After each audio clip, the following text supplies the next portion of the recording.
The UPA government was going to face a big anti-incumbency factor this election. The UPA first government was good because of steady growth in GDP and the steady development, and thus the tally of Indian National Congress increased from 218 to 262 in the 2009 Lok Sabha elections. However, the dynamics of 2014 elections were completely different. Within the 4 years of UPA regime, several scams had cropped up: the 2G scam, the other scam, the CWG scam, and the scam in defense procurement. Inflation had broken the back of the masses, and also the image of PM was seen to that of a weak administrator controlled by Sonia Gandhi, who was still at the helm of Indian National Congress and was unable to stop the people making money in his own party, and thus famous became his phrase, coalition, compulsion, and coalition politics.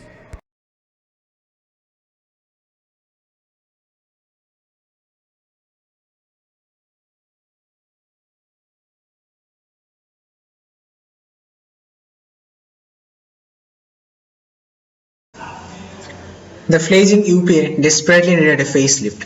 Often seen as the reluctant politician, Rahul Gandhi is the youth icon of the Indian National Congress. Entrusted with the helms of UPA, Rahul has not tasted much success either in 2007 or in 2012. In January 2013, Rahul formally took charge as the Congress Vice President.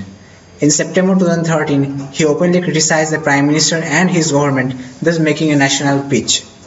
Rahul was never formally introduced as the Prime Minister nomination of UPA, as the party didn't want the election to be a presidential style one. But against the Hindutva based politics of BJP, his best shot was to be seen as an unifier. In his words, politics of love, not hatred.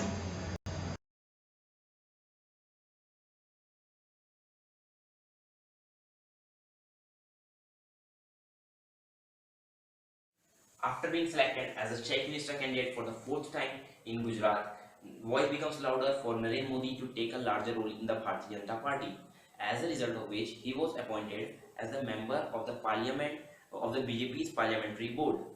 After which, on 9 June 2013, he was elected as a chairman of the Central BJP's election campaign committee, resulting to which the former hero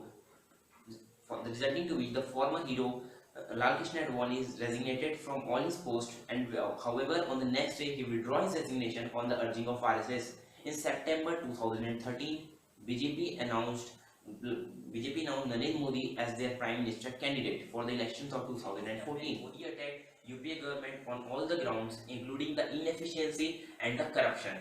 He presented the Gujarat model to show that how the government can work efficiently and correctly and fastly, resulting to he also used the online media to the fullest. He is known as a tech-savvy politician. He used the online media to connect to the large number of urban population of the country, and on the other hand to the first-time voters, resulting in the victory of Bharatiya Janata Party in the elections of 2014. Thank you.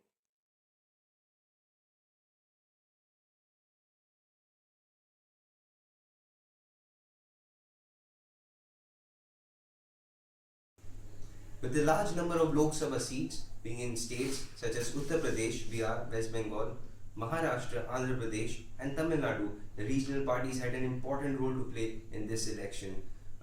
Some of the parties which were the main players in this election was the AIA DMK in Tamil Nadu. In Maharashtra, it was the NCP and the Shiv Sena.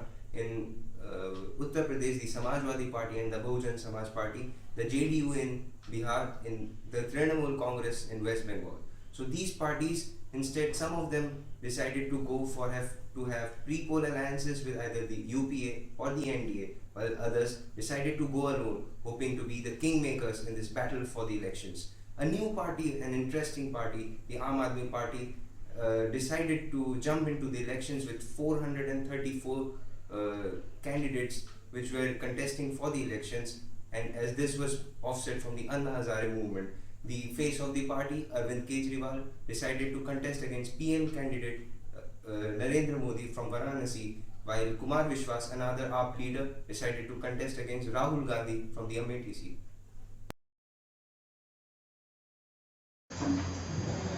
I am telling about interesting fact about the elections. We had 9 phases, longest ever elections. The 60th Lok Sabha poll registered a record. Average voter turnout of 66.4%. For the first time, voters were free to go for none of the above option among the candidates. This time, 814 million people were eligible to vote. The number larger than the populations of Europe.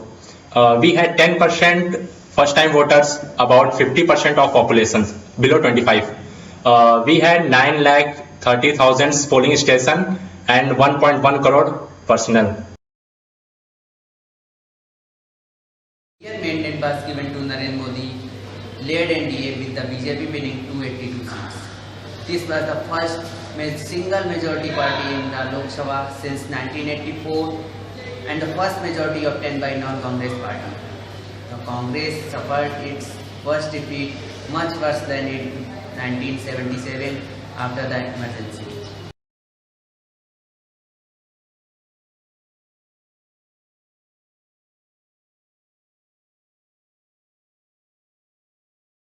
It's a tectonic shift in the dynamics of Indian politics. Will it result in the decline of Congress in the years to come and the rise of the BJP? India expects growth and development. Now that we have selected a stable and majority government under Shri Narendra Modi, as expected, we hope that with clarity in policy making, impetus on infrastructure and job creation, there will be growth and development.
Modi suggested that if he formed the government, then he will ask the Supreme Court to form a fast-track court to handle the criminal cases against the MPs.